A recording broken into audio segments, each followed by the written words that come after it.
So this is the dating game, and so many people are struggling with it. I mean, the internet dating now, I'm so glad. We talk about this a lot, don't we, with a lot of our younger producers and things. I'm really glad that we didn't have internet dating, because it all gets very impersonal, I think. It's very impersonal. It becomes an addiction for people of its own. You know, we get a kind of rush of emotion every time we receive a text message or a match on a dating app. But I'd just like to try it, just to see what it's like, you know? You think you'd do well?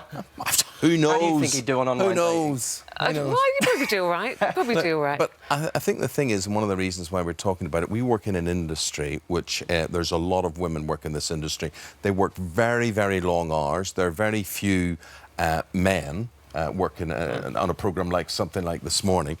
But I think the thing is that we see in this industry, how many people would we talk and they just find it so difficult to find a partner? Well, it seems to me that people are very reluctant to commit, so that there's a lot of dating going on. But Men they do always seem to have another choice. And then they're always looking, option. you know, I've had one story, she was on a date, went to the loo, and she came back, the guy was on Tinder swiping through, looking at other people. Yeah, I mean, look, it can in some ways be a tough time. Everyone talks about how bad it is. I actually believe there's never been a better time to date than now. Oh, Really? OK, why then?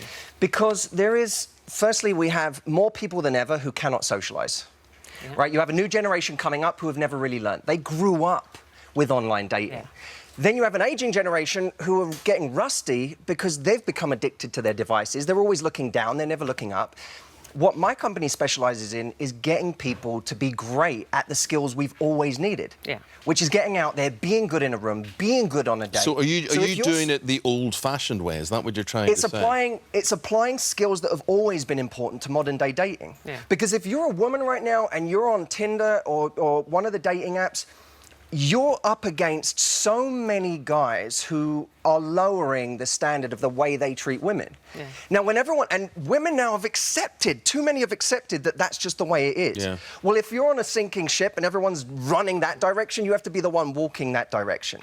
So when you have to have a higher standard today as a woman, I agree with what you're saying. So many women, I would say to them, why are you accepting that? Why are you allowing him to do that? Because that has now become the norm. And they think that's what they're worth, and you cannot accept that new idea. What you have to do is, while everyone else is lowering their standards, you raise your standards. You still be the one who says to a guy, you know what, you should call me tonight.